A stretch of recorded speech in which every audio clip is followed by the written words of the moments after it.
ਸਲਾਮ ਦੋਸਤੋ, ਸਵਾਗਤ ਹੈ ਤੁਹਾਡਾ ਸਾਰੇ ਸੱਜਣਾਂ ਦਾ ਸਾਡੇ ਚੈਨਲ ਪੀਰੀ ਫਕੀਰੀ ਨੂਰ ਵਿੱਚ, ਜਿਸ ਵਿੱਚ ਅਸੀਂ ਤੁਹਾਨੂੰ ਪੀਰਾਂ ਦੇ ਕਲਮੇ, ਪੀਰਾਂ ਦੇ ਪਾਠ, ਪੀਰਾਂ ਦੇ ਸ਼ਬਦ, ਸਾਧਨਾ ਬਾਰੇ ਔਰ ਉਹਨਾਂ ਦੀ ਵਿਧੀ ਵਿਧਾਨ ਬਾਰੇ ਦੱਸਾਂਗੇ ਕਿ ਉਹ ਕਿਸ ਤਰ੍ਹਾਂ ਕਰਨੇ ਹਨ, ਕਿਸ ਤਰ੍ਹਾਂ ਉਹਨਾਂ ਦਾ ਸਾਨੂੰ ਫਲ ਮਿਲਦਾ ਹੈ।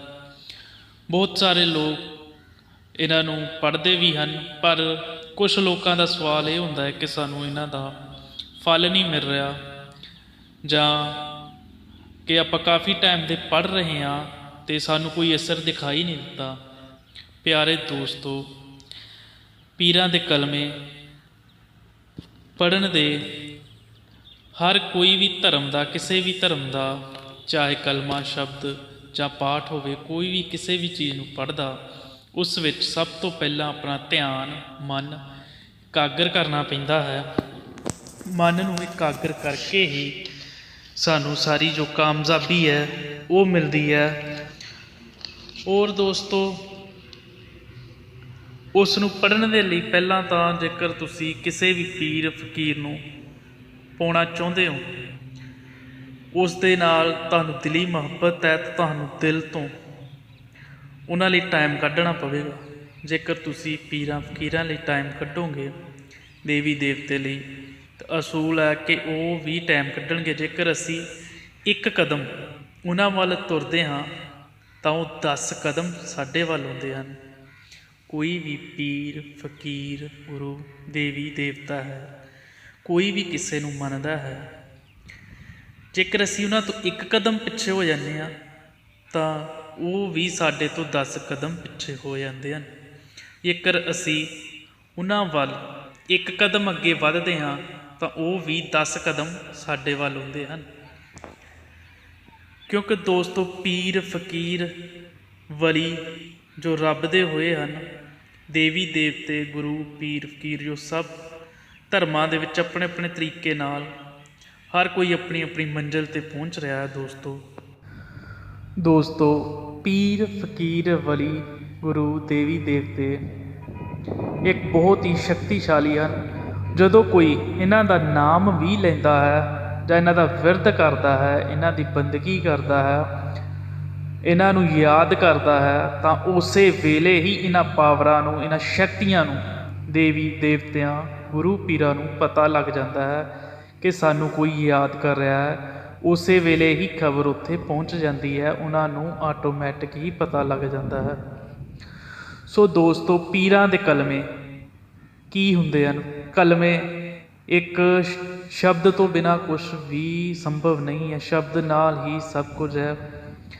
ਇਹਨਾਂ ਸ਼ਬਦਾਂ ਦੇ ਤਾਲਮੇਲ ਨਾਲ ਹੀ ਪਰਮਾਤਮਾ ਤੱਕ ਪਹੁੰਚਿਆ ਜਾਂਦਾ ਹੈ। ਜੇਕਰ ਸ਼ਬਦ ਨਾ ਹੁੰਦੇ ਤਾਂ ਕੁਛ ਵੀ ਨਾ ਹੁੰਦਾ। ਦੋਸਤੋ, ਕੁਛ ਲੋਕ ਕਹਿੰਦੇ ਹਨ ਕਿ ਅਸੀਂ ਪੀਰਾਂ ਦੇ ਕਲਮੇ ਪੜ੍ਹਦੇ ਹਾਂ, ਪਰ ਸਾਨੂੰ ਕੁਛ ਵੀ ਦਿਖਾਈ ਨਹੀਂ ਦਿੱਤਾ, ਕੋਈ ਅਸਰ ਨਹੀਂ ਪੈਦਾ ਹੋਇਆ।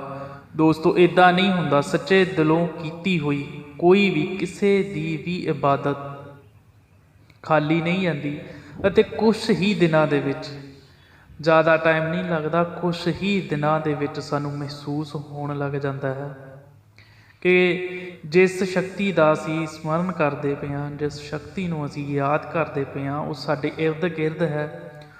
ਉਹ ਤੁਹਾਡੀ, ਸਾਡੀ, ਸਭ ਦੀ ਸੁਰੱਖਿਆ ਕਰ ਰਹੀ ਹੈ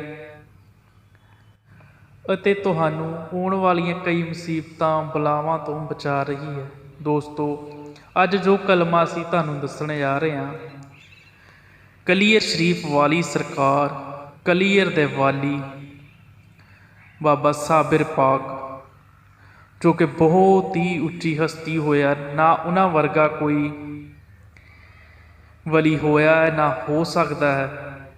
ਪੂਰੀ ਧਰਤੀ 'ਤੇ ਕੀ ਬ੍ਰਹਿਮੰਡ 'ਤੇ ਵੀ ਉਹਨਾਂ ਵਰਗਾ ਕੋਈ ਨਹੀਂ ਹੈ। ਜੋ ਪਾਵਰ ਉਹ ਸੀ, ਕਿਉਂਕਿ ਉਹਨਾਂ ਨੇ 36 ਸਾਲ ਕੁਝ ਖਾਧਾ ਨਹੀਂ, ਅੰਨ ਗ੍ਰਹਿਣ ਨਹੀਂ ਕੀਤਾ। ਸੋ ਰੱਬ ਦੇ ਵਿੱਚ ਇੰਨੇ ਉਹ ਮਸ਼ਰੂਫ ਹੋ ਚੁੱਕੇ ਸਨ, ਉਹ ਰੱਬ ਦੇ ਵਿੱਚ ਇੰਨੇ ਜ਼ਿਆਦਾ ਲੀਨ ਹੋ ਚੁੱਕੇ ਸਨ ਕਿ ਉਹਨਾਂ ਨੂੰ ਨਾ ਤਾਂ ਖਾਣਾ, ਨਾ ਹੀ ਭੁੱਖ ਲੱਗਦੀ ਸੀ ਅਤੇ ਨਾ ਹੀ ਉਹ ਕੁਝ ਖਾਂਦੇ ਸਨ। ਔਰ ਉਹਨਾਂ ਨੇ ਆਪਣੇ ਜੀਵਨ ਦੇ ਵਿੱਚ ਬਹੁਤ ਸਾਰੀ ਤਪੱਸਿਆ ਕੀਤੀ। ਸੋ ਪ੍ਰਮਾਤਮਾ ਵਿੱਚ ਉਹ ਇੰਨਾ ਲੀਨ, ਇੰਨਾ ਖੁੱਭ ਜਾਇਆ ਕਰਦੇ ਸਨ ਕਿ ਉਹਨਾਂ ਨੂੰ ਹੋਸ਼ ਨਹੀਂ ਸੀ ਰਹਿੰਦੀ। ਸੋ ਜਿੱਧਰ ਵੀ ਦੇਖਦੇ ਸਨ ਉਹਨਾਂ ਵਿੱਚ ਜਲਾਲ ਇੰਨਾ ਸੀ ਕਿ ਅੱਗ ਲੱਗ ਜਾਂਦੀ ਸੀ।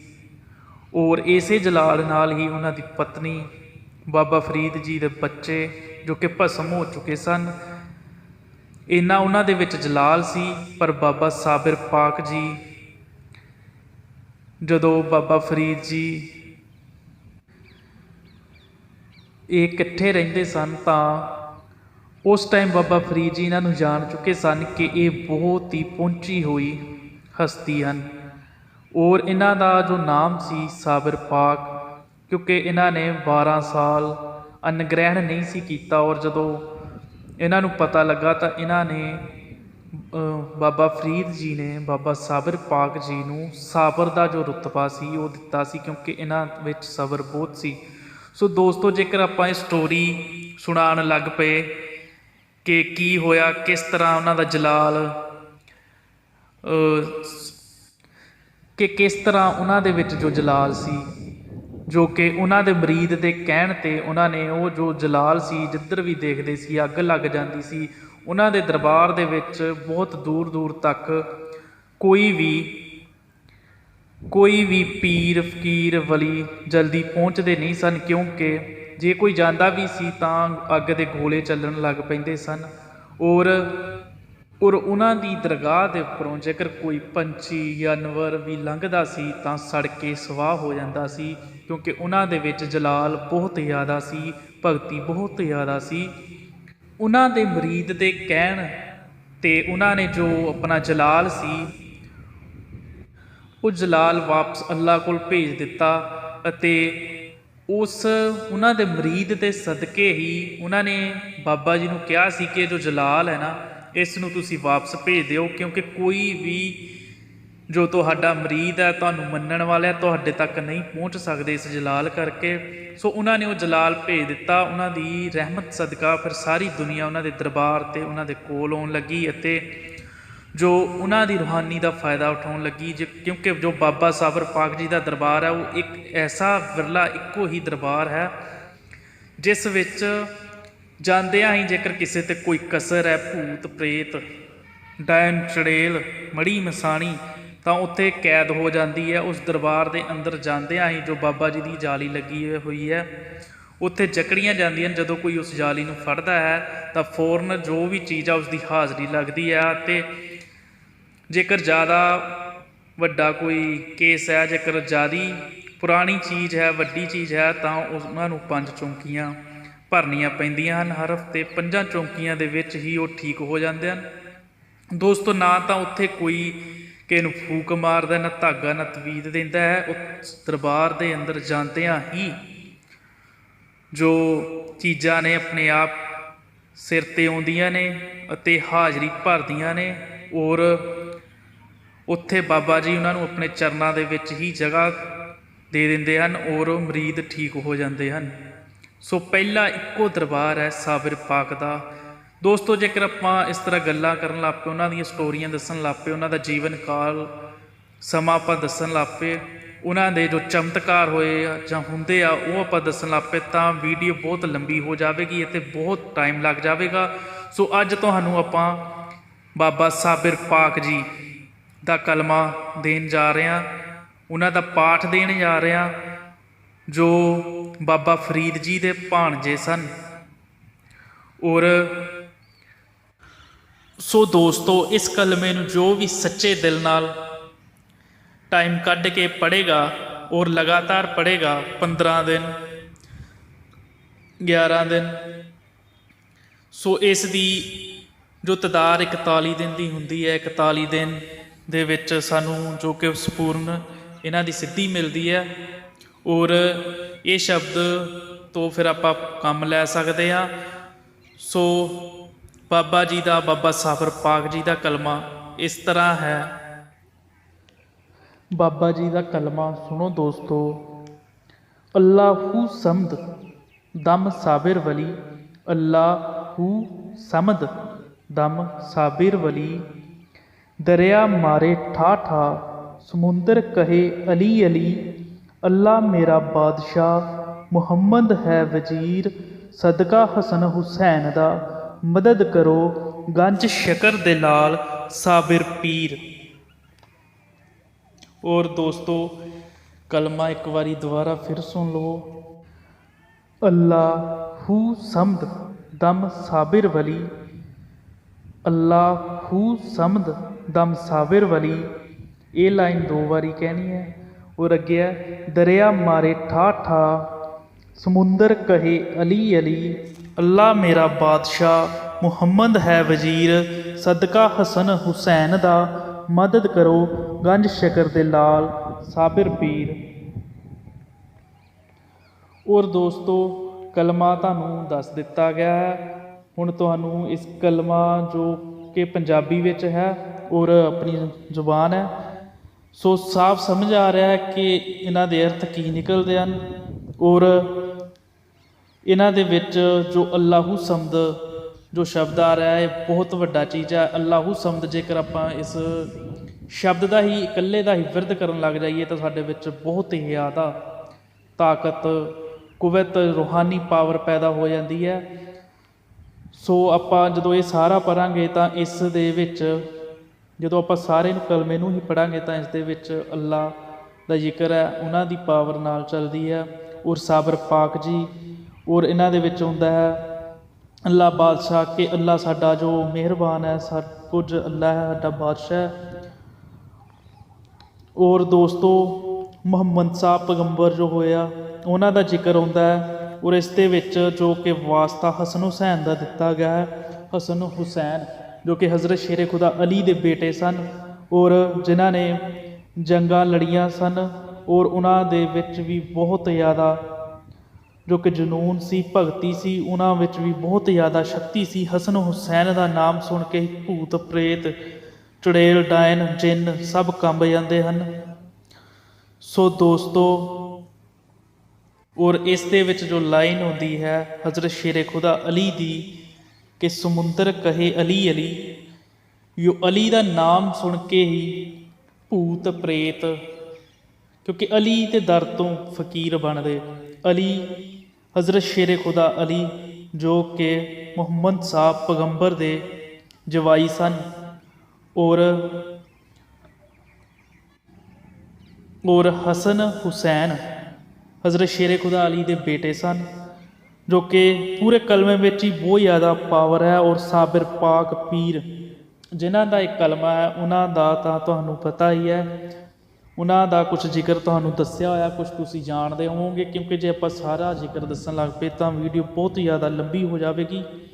सो मैं चाहुंदा कि जदों कोई भी ये वीडियो देखदा है तां फिर वो भी थोड़ा परेशान हो जांदे ने कि वीडियो लंबी है। पर जो ये इस वीडियो दे विच आपां जो गल्लां कीतियां हन पीरां फकीरां दियां ਤਾਂ ਇਹ ਵੀ ਇੱਕ ਜਦੋਂ ਕੋਈ ਇਨਸਾਨ ਇਹਨੂੰ ਸੁਣੂਗਾ ਇਹ ਵੀ ਇੱਕ ਸਤਸੰਗ ਹੀ ਉਸ ਦਾ ਹੋ ਜਾਣਾ ਹੈ। ਇਸ ਵੀਡੀਓ ਨੂੰ ਸੁਣ ਕੇ ਹੀ ਕੁਛ ਨਾ ਕੁਛ ਕਸ਼ਟ ਉਹਦੇ ਕੱਟੇ ਜਾਣੇ ਹਨ ਕਿਉਂਕਿ ਇਸ ਵਿੱਚ ਪੀਰਾਂ ਫਕੀਰਾਂ ਦਾ ਜ਼ਿਕਰ ਹੈ। ਉਹਨਾਂ ਦੇ ਕਰਕੇ ਹੀ ਜੋ ਵੀਡੀਓ ਬਣਾਈ ਹੈ ਔਰ ਉਹਨਾਂ ਦਾ ਜ਼ਿਕਰ ਉਹਨਾਂ ਦੀ ਵਡਿਆਈ ਕੀਤੀ ਗਈ ਹੈ। ਔਰ ਇਹ ਵੀ ਇੱਕ ਸਤਸੰਗ ਦੇ ਤਰੀਕੇ ਨਾਲ ਹੀ ਜਦੋਂ ਇਨਸਾਨ ਕੋਈ ਇਸ ਨੂੰ ਸੁਣਦਾ ਹੈ ਤਾਂ ਇਹ ਸੁਣੀ ਹੋਈ ਵੀਡੀਓ ਵਿਅਰਥ ਨਹੀਂ ਜਾਣੀ ਕਿਉਂਕਿ ਇਹ ਪੀਰਾਂ ਫਕੀਰਾਂ ਦੇ ਬੋਲ ਹਨ। ਇਸ ਵਿੱਚ ਇਹ ਵੀਡੀਓ ਨੂੰ ਜੋ ਵੀ ਸੁਣ ਰਿਹਾ ਹੈ ਉਸ ਦਾ ਜਿੰਨਾ ਵੀ ਟਾਈਮ ਹੈ ਪ੍ਰਮਾਤਮਾ ਦੇ ਲੇਖੇ ਲੱਗੇਗਾ, ਉਸ ਦੀ ਘੜੀ ਦੇ ਵਿੱਚ ਲਿਖਿਆ ਜਾਏਗਾ, ਉਸ ਦੀ ਕਿਤਾਬ ਦੇ ਵਿੱਚ ਲਿਖਿਆ ਜਾਏਗਾ।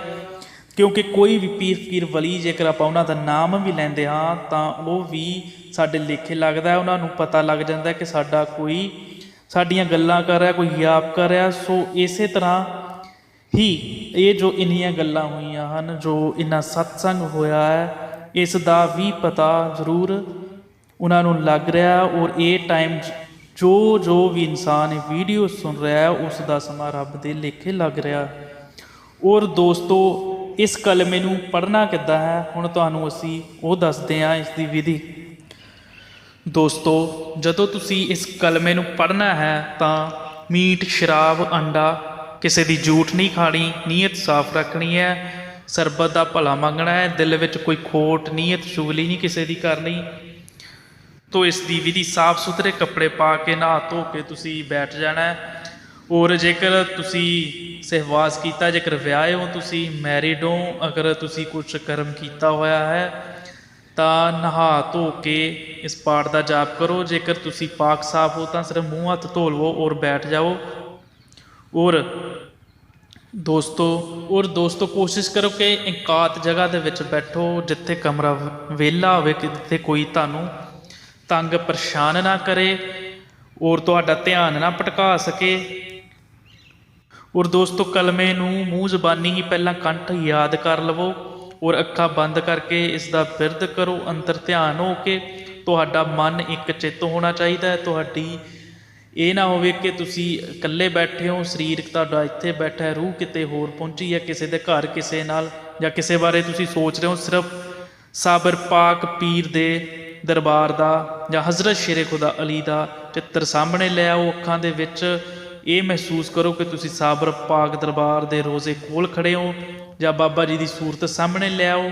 ਉਸ ਨੂੰ ਸਾਹਮਣੇ ਲਿਆ ਕੇ ਇੱਕ ਚਿੱਤ ਹੋ ਕੇ ਤੁਸੀਂ ਇਹ ਜੋ ਮਨ ਦੇ ਅੰਦਰ ਹੀ ਪਾਠ ਨੂੰ ਪੜ੍ਹਨਾ ਹੈ। ਸੋ ਦੋਸਤੋ ਜੇਕਰ ਇਸ ਪਾਠ ਨੂੰ ਤੁਸੀਂ ਖੁੱਲ੍ਹਾ ਪੜ੍ਹਨਾ ਚਾਹੁੰਦੇ ਹੋ ਤਾਂ ਤੁਸੀਂ ਖੁੱਲ੍ਹਾ ਵੀ ਪੜ੍ਹ ਸਕਦੇ ਹੋ, ਅੱਧਾ ਘੰਟਾ ਸਵੇਰੇ, ਅੱਧਾ ਘੰਟਾ ਸ਼ਾਮ ਨੂੰ। ਤੁਹਾਡੀ ਜਿੰਨੀ ਮਿਹਨਤ ਹੈ, ਜਿੰਨਾ ਗੁੜ ਪਾਓਗੇ ਉਨਾ ਹੀ ਮਿੱਠਾ ਹੋਵੇਗਾ। ਤੁਹਾਡੀ ਆਪਣੀ ਆਪਣੀ ਮਿਹਨਤ ਹੈ ਕਿ ਤੁਸੀਂ ਕਿਸ ਮੁਕਾਮ 'ਤੇ ਪਹੁੰਚਣਾ ਚਾਹੁੰਦੇ ਹੋ। ਔਰ ਦੋਸਤੋ ਸਾਫ ਸੁਥਰੇ ਕੱਪੜੇ ਪਾ ਕੇ ਤੁਸੀਂ ਪੜ੍ਹਨਾ ਹੈ। ਔਰ ਜਿਸ ਕਮਰੇ ਵਿੱਚ ਬੈਠਣਾ ਹੈ ਤੁਸੀਂ ਉੱਥੇ ਕੋਈ ਵੀ ਖੁਸ਼ਬੂਦਾਰ ਅਗਰਬੱਤੀ ਦਿਖਾ ਲਓ ਜਾਂ ਧੂਫ ਦਿਖਾ ਲਓ। ਔਰ ਹੋ ਸਕੇ ਤਾਂ ਆਪਣੇ ਤੁਸੀਂ ਕੱਪੜਿਆਂ 'ਤੇ ਥੋੜ੍ਹਾ ਇਤਰ ਜਾਂ ਸੈਂਟ ਦਾ ਛਿੜਕਾਵ ਕਰ ਲਵੋ। ਜੇਕਰ ਦੋਸਤੋ ਤੁਸੀਂ ਇਸ ਨੂੰ ਗਿਣਤੀ ਦੇ ਵਿੱਚ ਪੜ੍ਹਨਾ ਚਾਹੁੰਦੇ ਹੋ ਤਾਂ 1100 ਵਾਰੀ ਵੀ ਪੜ੍ਹ ਸਕਦੇ ਹੋ, 101 ਵਾਰੀ ਵੀ ਪੜ੍ਹ ਸਕਦੇ ਹੋ, 501 ਵਾਰੀ ਵੀ ਪੜ੍ਹ ਸਕਦੇ ਹੋ। ਸੋ ਦੋਸਤੋ ਇਹ ਤੁਹਾਡੇ ਹੱਥ ਆ, ਤੁਸੀਂ ਕਿੰਨੀ ਕੁ ਮਿਹਨਤ ਕਰ ਸਕਦੇ ਹੋ। ਔਰ ਦੋਸਤੋ ਮੇਰੀ ਗਰੰਟੀ ਹੈ ਤੁਹਾਨੂੰ ਕਿ ਜਦੋਂ ਤੁਸੀਂ ਪੜ੍ਹਨਾ ਸ਼ੁਰੂ ਕਰ ਦੇਵੋਗੇ ਤੁਹਾਨੂੰ ਹਫ਼ਤੇ ਦੇ ਅੰਦਰ ਅੰਦਰ ਹੀ ਕਈ ਸੁਪਨੇ ਪੀਰਾਂ ਫਕੀਰਾਂ ਦੇ ਆਉਣ ਲੱਗ ਜਾਣਗੇ। ਤੁਹਾਡੇ ਨਾਲ ਵਾਰਤਾਲਾਪ ਹੋਣੀ ਸ਼ੁਰੂ ਹੋ ਜਾਏਗੀ। ਤੁਹਾਨੂੰ ਇਸ ਚੀਜ਼ ਦਾ ਅਹਿਸਾਸ ਹੋਵੇਗਾ ਕਿ ਕੋਈ ਸ਼ਕਤੀ ਤੁਹਾਡੇ ਨਾਲ ਹੈ, ਤੁਹਾਡਾ ਸਾਥ ਦੇ ਰਹੀ ਹੈ। ਤੁਹਾਨੂੰ ਆਪਣੇ ਆਪ ਮਹਿਸੂਸ ਹੋਵੇਗਾ, ਤੁਹਾਡੇ ਚਿਹਰੇ 'ਤੇ ਨੂਰ ਤੋਂ ਤੁਹਾਨੂੰ ਆਪਣੇ ਆਪ ਹੀ ਇੱਕ ਵੱਖਰਾ ਹੀ ਆਨੰਦ ਮਹਿਸੂਸ ਹੋਵੇਗਾ। ਸੋ ਦੋਸਤੋ ਇਹ ਸਾਡਾ ਪੜ੍ਹਿਆ ਹੋਇਆ ਅਮਲ ਹੈ। ਅਸੀਂ ਵੀ ਇਸ ਤੋਂ ਬਹੁਤ ਕੁਛ ਆਪ ਜੋ ਕਿ ਸਾਡੇ ਵੀ ਸੁਪਨੇ ਦੇ ਵਿੱਚ ਕਈ ਵਾਰਤਾਲਾਪ ਹੋਏ ਹਨ। ਜਿੰਨਾ ਚੱਕਰ ਇਨਸਾਨ ਪੜ੍ਹਦਾ ਹੈ ਉਸ 'ਤੇ ਇੱਕ ਨਹੀਂ, ਜਿੰਨੇ ਵੀ ਕਲਮੇ ਦੇ ਵਿੱਚ ਪੀਰਾਂ ਫਕੀਰਾਂ ਦੇ ਨਾਮ ਹੁੰਦੇ ਹਨ ਉਹ ਸਾਰੇ ਹੀ ਉਸ ਦੇ ਨਾਲ ਚੱਲਦੇ ਹਨ, ਉਹਨਾਂ 'ਤੇ ਰਹਿਮਤ ਕਰਦੇ ਹਨ। ਜੋ ਕਾਰੋਬਾਰ ਕੀਤਾ ਕਰਾਇਆ ਭੂਤ ਪ੍ਰੇਤ ਸਭ ਪਿੱਛੇ ਹੋ ਜਾਂਦੇ ਹਨ ਜਦੋਂ ਇਨਸਾਨ ਇਸ ਨੂੰ ਸ਼ਬਦ ਨੂੰ ਪੜ੍ਹਨਾ ਸ਼ੁਰੂ ਕਰ ਦਿੰਦਾ ਹੈ। ਸੋ ਦੋਸਤੋ ਜਦੋਂ ਤੁਸੀਂ ਪੜ੍ਹਨਾ ਸ਼ੁਰੂ ਕਰ ਦੋਗੇ ਤਾਂ ਜਦੋਂ ਪ੍ਰਮਾਤਮਾ ਦੇ ਰਸਤੇ ਵੱਲ ਕੋਈ ਵੀ ਇਨਸਾਨ ਚੱਲਦਾ ਹੈ ਤਾਂ ਕੀ ਹੁੰਦਾ ਹੈ ਕਿ ਕੁਛ ਦਿਨ ਪੜ੍ਹਨ ਨਾਲ ਜਾਂ ਕੁਛ ਦਿਨ ਇਬਾਦਤ ਕਰਦਾ ਹੈ ਤਾਂ ਕੁਛ ਦਿਨਾਂ ਬਾਅਦ ਉਸ ਦਾ ਮਨ ਟੁੱਟਣਾ ਸ਼ੁਰੂ ਹੋ ਜਾਂਦਾ ਹੈ। ਕਿਉਂਕਿ ਜੋ ਸ਼ੈਤਾਨ ਹੈ ਨਾ, ਕਲਯੁੱਗ ਦੇ ਵਿੱਚ ਸ਼ੈਤਾਨ ਵੀ ਇਨਸਾਨ ਦੇ ਨਾਲ ਹੈ ਔਰ ਭਗਵਾਨ ਵੀ। ਜੋ ਸ਼ੈਤਾਨ ਹੈ ਉਹ ਤੁਹਾਨੂੰ ਉਠਾਉਣ ਦੀ ਕੋਸ਼ਿਸ਼ ਕਰੇਗਾ ਕਿ ਤੂੰ ਕਿਸ ਪਾਸੇ ਜਾ ਰਿਹਾ, ਤੁਹਾਡਾ ਧਿਆਨ ਭਟਕਾਏਗਾ, ਉਠਾ ਦੇਗਾ। ਤੁਹਾਨੂੰ ਕਈ ਤਰ੍ਹਾਂ ਦੇ ਲਾਲਚ ਮਿਲਣਗੇ ਕਿ ਮੈਂ ਆਹ ਕੰਮ ਕਰ ਲਵਾਂ, ਚੱਲ ਰਹਿਣ ਦੇਵਾਂ ਅੱਜ ਜਾਂ ਇੱਕ ਦਿਨ। ਪਰ ਦੋਸਤੋ ਤੁਸੀਂ ਇਸ ਨੂੰ ਛੱਡਣਾ ਨਹੀਂ ਹੈ, ਪੜ੍ਹਨਾ ਹੈ। ਜਿੰਨਾ ਜ਼ਿਆਦਾ ਪੜ੍ਹੋਗੇ ਓਨਾ ਹੀ ਵਧੀਆ ਹੈ। ਸੋ ਦੋਸਤੋ ਵੀਡੀਓ ਜੇਕਰ ਆਪਾਂ ਹੋਰ ਵੀ ਗੱਲਾਂ ਕਰਨ ਲੱਗ ਪਏ ਤਾਂ ਵੀਡੀਓ ਬਹੁਤ ਜ਼ਿਆਦਾ ਲੰਬੀ ਹੋ ਜਾਵੇਗੀ। ਸੋ ਇਹ ਸਰਕਾਰ ਦਾ ਕਲਮਾ ਹੈ, ਇਸ ਨੂੰ ਪੜ੍ਹੋ ਔਰ ਸਰਕਾਰ ਦੇ ਨੂਰ ਦਾ ਨਜ਼ਾਰਾ ਲਵੋ। ਔਰ ਜਿੰਨੀ ਮਿਹਨਤ ਕਰੋਗੇ ਉਨਾ ਫਲ ਮਿਲੇਗਾ। ਸੋ ਇੱਥੇ ਹੀ ਮੈਨੂੰ ਇਜਾਜ਼ਤ ਦਿਓ। ਔਰ ਜੇਕਰ ਤੁਹਾਨੂੰ ਕਿਸੇ ਵੀ ਤਰ੍ਹਾਂ ਦੀ ਕੋਈ ਮੁਸ਼ਕਿਲ ਪੜ੍ਹਨ ਵਿੱਚ ਜਾਂ ਕਿਸੇ ਵੀ ਤਰ੍ਹਾਂ ਦੀ ਕੋਈ ਗੱਲਬਾਤ ਪੁੱਛਣੀ ਆ ਜਾਂ ਕੋਈ ਤੁਹਾਡਾ ਸਵਾਲ ਹੈ ਜਾਂ ਇਸ ਕਲਮੇ ਬਾਰੇ ਕੁਝ ਪੁੱਛਣਾ ਚਾਹੁੰਦੇ ਹੋ ਜਾਂ ਵਿਧੀ ਜਾਂ ਕੁਛ ਵੀ ਕਿਸੇ ਵੀ ਤਰ੍ਹਾਂ ਦੀ, ਜੇਕਰ ਜੋ ਗੱਲ ਮੈਂ ਨਾ ਦੱਸ ਸਕਿਆ ਇਸ ਵੀਡੀਓ ਵਿੱਚ, ਇਸ ਵੀਡੀਓ ਦੇ ਰਿਲੇਟਡ ਜਾਂ ਕਿਸੇ ਵੀ ਤਰ੍ਹਾਂ ਦੇ ਤੁਸੀਂ ਕਲਮੇ ਬਾਰੇ ਜਾਂ ਮੈਨੂੰ ਪੁੱਛਣਾ ਚਾਹੁੰਦੇ ਹੋ ਕੁਛ, ਤਾਂ ਮੈਂ ਤੁਹਾਡੀ ਸੇਵਾ ਵਿੱਚ ਹਾਜ਼ਰ ਹਾਂ। ਤੁਸੀਂ ਕਮੈਂਟ ਵਿੱਚ ਦੱਸ ਸਕਦੇ ਹੋ। ਅਗਰ ਤੁਹਾਨੂੰ ਕਿਸੇ ਵੀ ਤਰ੍ਹਾਂ ਦੀ ਕੋਈ ਮੁਸ਼ਕਿਲ ਆਉਂਦੀ ਹੈ ਜਾਂ ਤੁਸੀਂ ਕੁਛ ਪੁੱਛਣਾ ਚਾਹੁੰਦੇ ਹੋ ਇਸ ਵੀਡੀਓ ਦੇ ਰਿਲੇਟਡ ਔਰ ਪੀਰਾਂ ਬਾਰੇ, ਸੋ ਦੋਸਤੋ ਅਸੀਂ ਵਾਅਦਾ ਕਰਦਾ ਕਿ ਤੁਹਾਡੇ ਕਮੈਂਟ ਦਾ ਜ਼ਰੂਰ ਜਵਾਬ ਦੇਵਾਂਗੇ। ਸੋ ਦਾਤਾ ਸਾਹਿਬ ਕਲੀਅਰ ਵਾਲੇ ਸਭ ਦੀਆਂ ਮੁਰਾਦਾਂ ਪੂਰੀਆਂ ਕਰਨ। ਜੋ ਵੀ ਇਸ ਕਲਮੇ ਨੂੰ ਪੜ੍ਹੇ ਉਹਨਾਂ 'ਤੇ ਮਿਹਰ ਭਰਿਆ ਹੱਥ ਰੱਖੇ ਔਰ ਉਹਨਾਂ ਨੂੰ ਸ਼ਕਤੀ ਦੇਵੇ, ਬਲ ਦੇਵੇ। ਸੋ ਦੋਸਤੋ ਫਿਰ ਮਿਲਦੇ ਹਾਂ ਅਗਲੀ ਵੀਡੀਓ ਵਿੱਚ। ਧੰਨਵਾਦ। ਸਲਾਮ।